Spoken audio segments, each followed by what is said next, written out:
Muy buenas. Continuamos con este mini curso de sonido y en concreto a esta segunda característica que es el tono. Por definición, el tono es la sensación auditiva de altura de un sonido, pero esta altura depende físicamente de la frecuencia, que sí es una magnitud medible.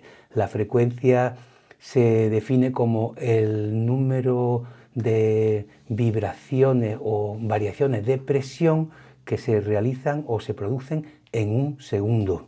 El oído humano, por sus características, tiene unas limitaciones en cuanto a que por debajo de 20 vibraciones por segundo somos sordos y por encima de 20.000 también.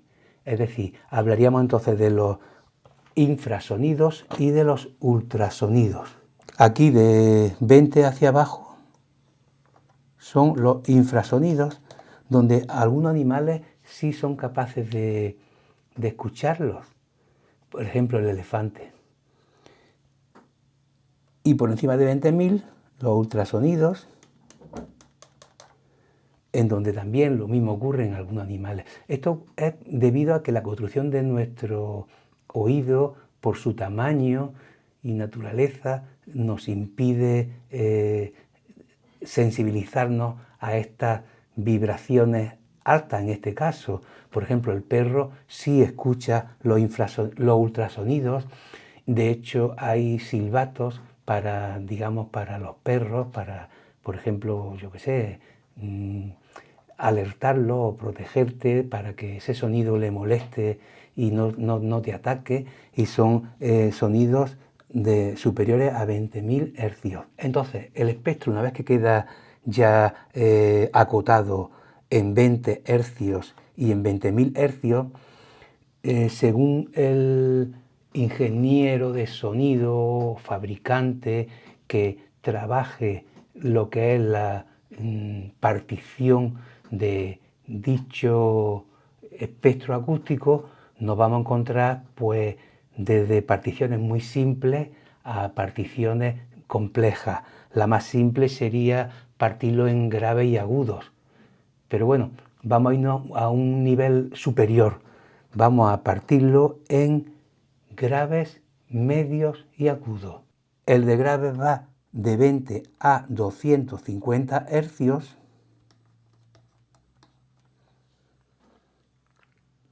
Los medios cubren de 250 a 4.000, en donde lo partimos en dos trocitos, medios graves y medios agudos. Los medios graves de 250 a 2.000 y los medios agudos de 2.000 a 4.000. Y ya lo agudo, el resto del espectro. Antes de seguir, es importante que nos hagamos una idea de qué es un sonido grave, qué es un sonido agudo, y por si acaso alguien tiene dudas, y también que nos sirva para hacer un reconocimiento o un chequeo o exploración de la respuesta de nuestro oído, pues voy a lanzar un generador de frecuencia que va a ir desde 20 hercios, bueno, va a ir desde antes de 20 hercios, va a ir desde 1 hercio hasta 40.000 o 50.000, no me acuerdo ahora mismo. Va a hacer un barrido lento. Os aconsejo que lo reproduzcáis en un sistema de escucha que cubra el rango acústico de 20 a 20.000, por lo menos, para que así podamos hacer una valoración de cómo se encuentra nuestro oído en este momento. Pues ocurre que con la edad, bueno, y con el castigo diario de exposición a ruidos intensos, ¿vale? Pues se pierden muchas sensibilidad en las frecuencias agudas. Venga, pues vamos a escucharlo y continuamos.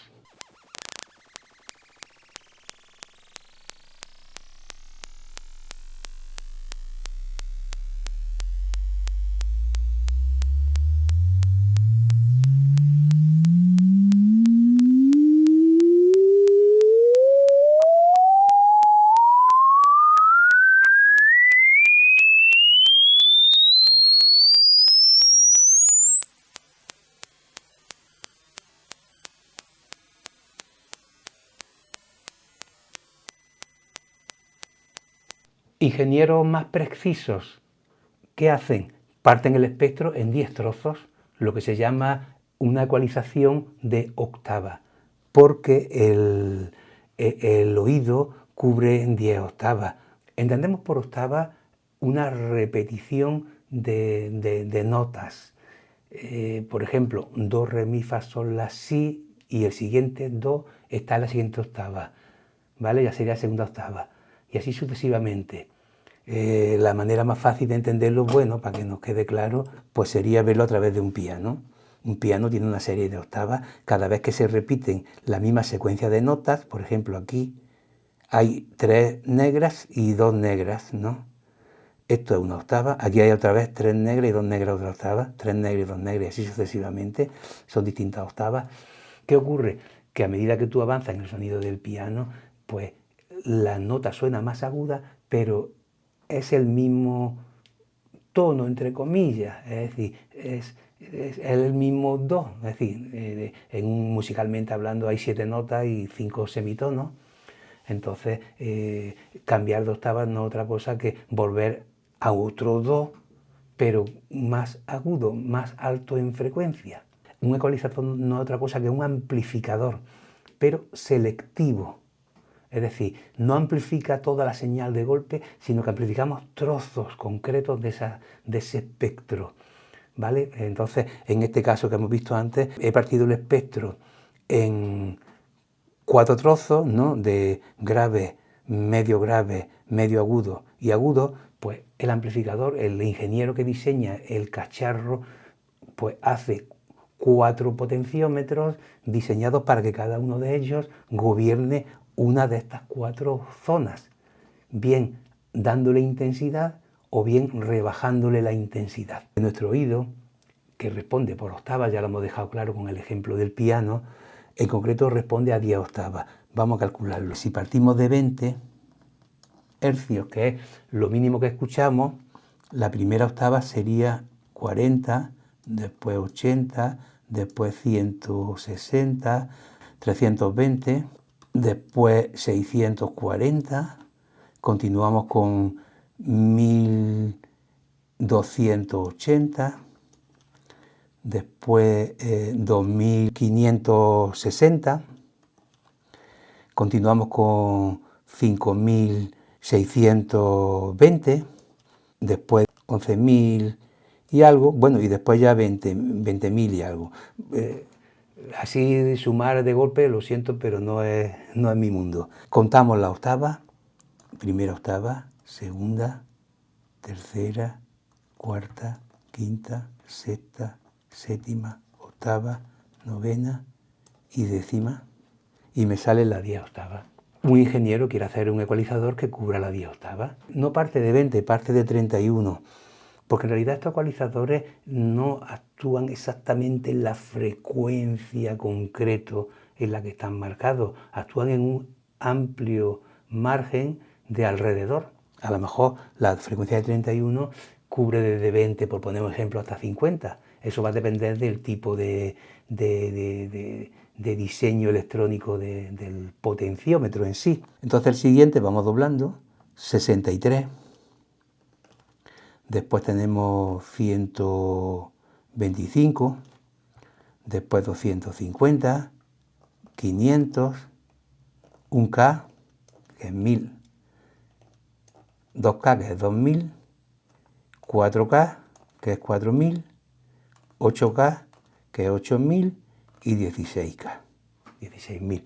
Y ahí parte el espectro en 10 trozos para poder, digamos, amplificar o reducir la ganancia en cualquiera de estos rangos, ¿vale? Entonces sería un ecualizador de octava, de 10 mandos, 10 potenciómetros.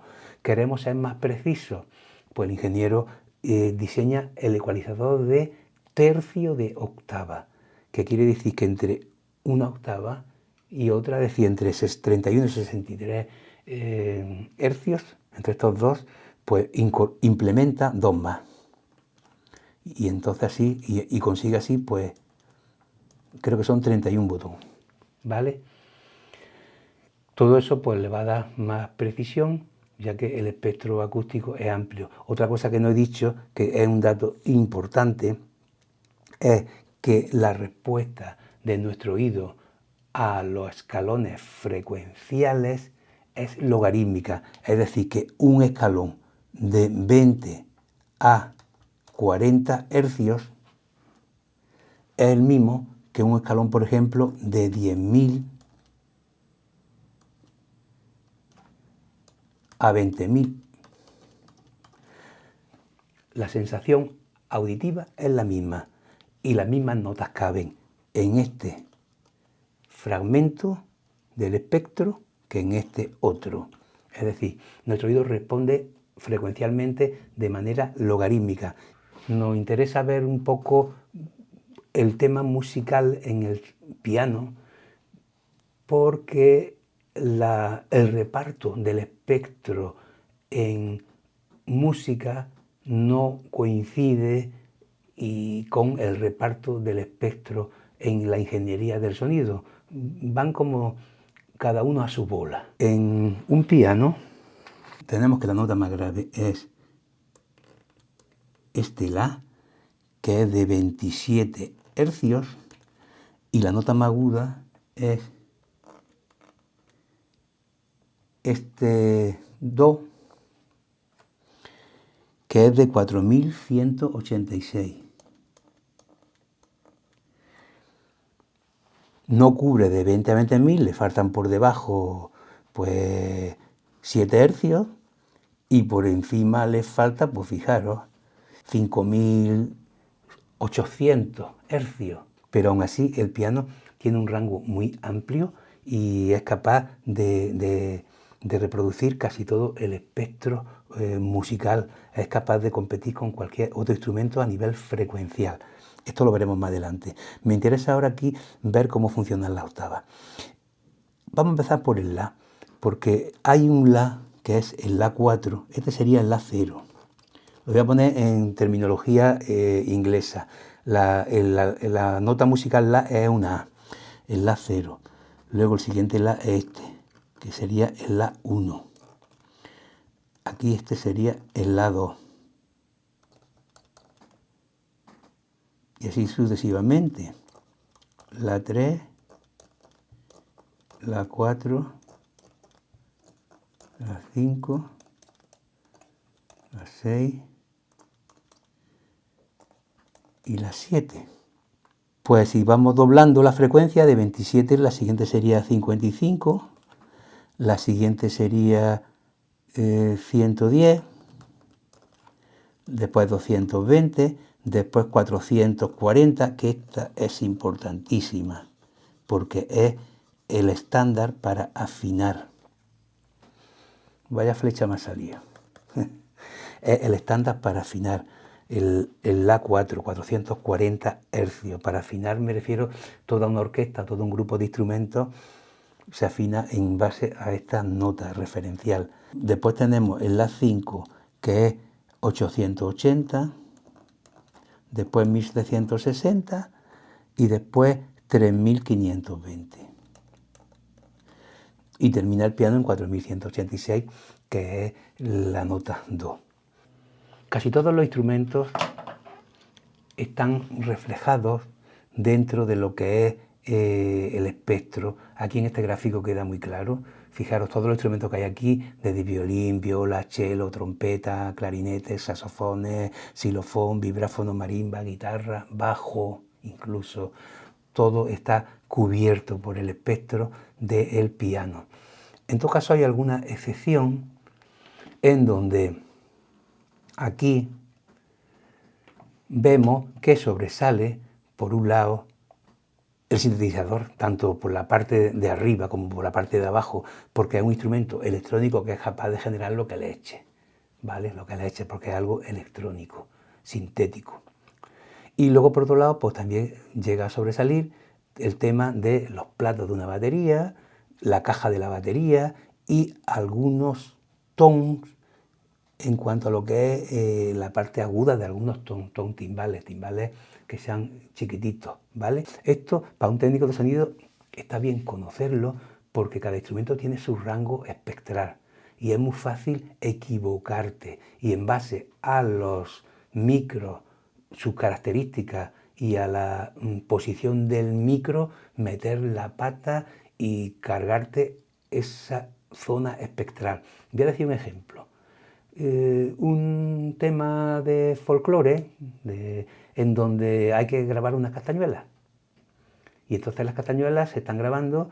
¿Sabéis cómo suena la castañuela? Vamos, es un instrumento típico que es muy conocido, percusivo. Se están grabando con un instrumento, con un micrófono dinámico de bobina que tiene efecto proximidad, que quiere decir que cuando tú acercas la fuente al micro, realza los graves.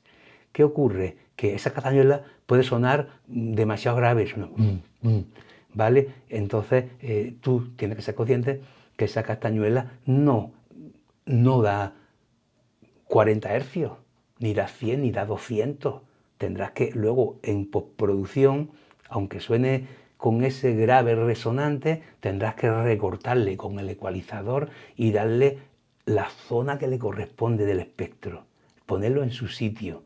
Entonces esta tabla es interesante para que un técnico sea consciente de dónde tiene que colocar cada instrumento en postproducción, porque ya digo que en grabación ocurren sorpresas. Venga, pues lo dejamos por hoy. Un saludo.